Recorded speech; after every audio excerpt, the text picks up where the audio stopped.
Growing up, we didn't have a lot of money. What I did have was a lot of siblings. My dad and mom had 3 boys. My dad said, just to make things fair, they had 3 girls. I'm the youngest one that made the score even. My middle sister, Mandy, at the young age of 1 in 1982, was diagnosed with a rare blood disorder with only 1 in a million chance of survival.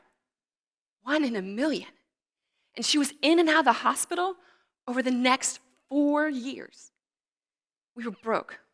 My dad worked 40 hours a week at his construction job and then somehow still managed to put in an additional 30 hours in his side business at night. After school, my 3 brothers would join alongside him, and we were still barely making ends meet. Imagine spending all day at the hospital and then dining on ketchup packets and stale fries we'd find in the seat of the van.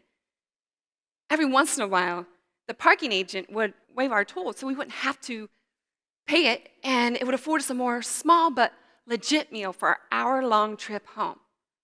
But after 4 years of exhausting all means to try to cure Mandy, it was it. That I remember that day as if it just happened. I'm sitting on my mom's lap. Her tears are pouring into my pigtails as we get the news. I look up at my mom and dad's faces, and I saw complete devastation. I was confused and scared. I'm 4 years old. But my mom, stubborn and hopeful, she just kept on fighting. A month later, the doctors came back in and said, Mr. and Mrs. Green, we're not sure what actually happened. We've exhausted all means to cure Mandy, but she actually doesn't need any more treatments. She's been completely cured. But we weren't out of the woods yet. You see, a month later, the insurance company defaulted on us, and we were going to lose what little we had left: our home, our car. Social workers even stated that all 6 of his kids had to be split up because there wasn't any money to take care of us. I was a yo-yo of emotions, beyond scared that I wasn't sure where I was going to live as a little girl, but excited that Mandy wasn't going to die. The local news channel actually heard about our story, and when it aired, the love of the community just started pouring in. A local business owner named Bill, who was so touched by it, he actually went to the sheriff auction, and he bought our house back for us. He then didn't stop there. He went and bought us a brand new blue minivan, stuffed it with 3 Mickey Mouses for my brothers and 3 Minnie Mouses for us girls. And as he handed the keys to my dad, he said, I'm also taking this family to Disney World in my private jet. We went from eating ketchup packets to the Magic Kingdom in the blink of an eye. Not only did this gigantic gesture of generosity keep my family together, but it also served as a pivotal role for me. It compelled me to study the dynamics of money, businesses, and generational wealth. I became an actuary and a certified business exit consultant. You see, there was something different about how Bill set up his money and structured his businesses. His vision was bigger. He was thinking beyond just serving his family, but also other families and his community at large. He had set up a financial system that freed up his time and money so that he could bless others in a way most people can only dream of. He was not just rich, he had a dynasty. He had given himself the power to put his love into action immediately. As I watched Bill, I had a revelation.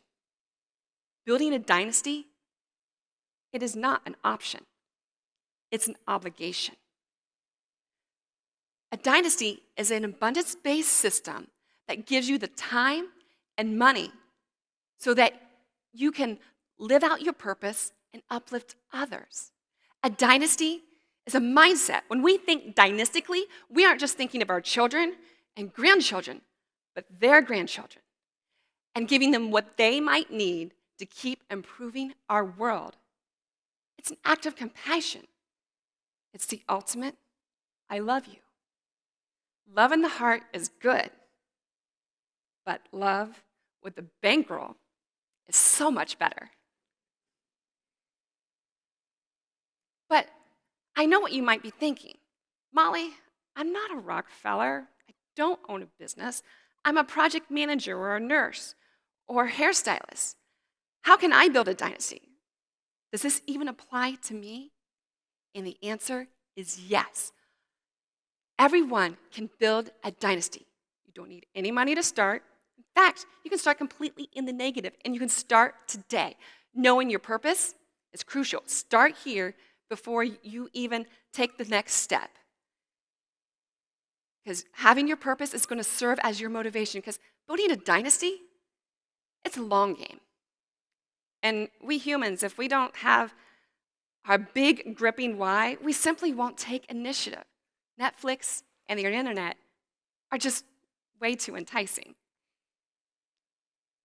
So here are 3 questions that my firm uses to help you uncover your why. How is money important to you? Why do you do what you do? And then, is there anything more important than the answers that you just gave? Ask and re-ask these questions. They are going to serve as your compass. They will keep them top of mind, and they will keep you motivated. Now that you know your purpose, here are 3 strategies to building a rock-solid dynasty. Residual passive income so that you can increase your value. Multiple revenue streams so that it will help you protect your money. Systems, delegation, and automation so you can have more time. But let's break these down. Strategy 1 is increasing your value so that you can have passive income. Passive income is that money that you get every month with little to no work at all. Business can be structured to be able to have passive income. Look at subscriptions or memberships. Bill was a real estate mogul, so he had monthly checks that he got every month from his tenants. If you're not a business owner, then look for ways that you can create passive income and invest in real estate like Bill did. You can also brainstorm on other ideas like creating online courses or artwork. What is one thing that you can create and sell for a lifetime? Strategy 2 is going over how you can protect your money and other assets. Looking at building out multiple revenue streams, or what I like to call them, is revenue silos. This will help protect your money. Bill was diversified in real estate. He had manufacturing. He also had an oil transportation business. This way, if one venture dried up, he still had backup. That's what revenue streams and revenue silos do for you. They give you the protection you need in case an income source dries up. But be careful having too much, because that can also weaken your dynasty. Focus and strategy are key. For example, 2 years ago, we swapped out our most time-consuming clients for just a few ones that paid more and also provided us less of our time. What are some ways that you can offer more to your clients in a way that will provide you more ease and flow, not more work? Strategy 3 is going over systems, delegation, and automation so you can have more time. We need to have a system that allows us to have more time and supports our dynasty. This gives you time freedom. If your business is not set up in a way where it allows it to be ran without you for at least 6 months, regardless of you're sick or healthy, you don't have true freedom. You don't have time freedom. Bill was able to take our entire family to Disney World at a drop of a hat. That week in Florida, he still made money. Our firm changed how we just respond to emails, and that allowed us to individually save 5 hours a week. You want to avoid the trap of creating a business that is just as time-constricting and as consuming as a full-time job. Think like an owner, not like an employee. If you're not an owner, it's still important to be able to free up your time. Look at outsourcing tasks that you don't enjoy, like taxes or house cleaning. This will give you the liberty that you need to be able to free up your time and spend doing the things that you love and being able to carry out your purpose. Now, with these 3 rock-solid strategies in place, we need to stress test our dynasty to see how it's going to uphold us in times of stress. My dynasty last year was put through the ultimate test when my dear mom earned her angel wings. At the same time, my sister was diagnosed with leukemia. It was the second biggest challenge of my life. I was devastated. But rather than crumbling under the pressures of these extreme circumstances, we had our best quarter ever in my firm. My heart was affected, not my bottom line. This is what a dynasty is intended to do: uphold you in times of extreme circumstances and give you more time and give you more money.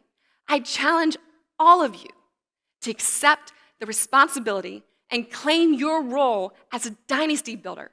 If every good-hearted person was able to create a dynasty, then we could stop worrying about the basics and move on to solving more global problems together.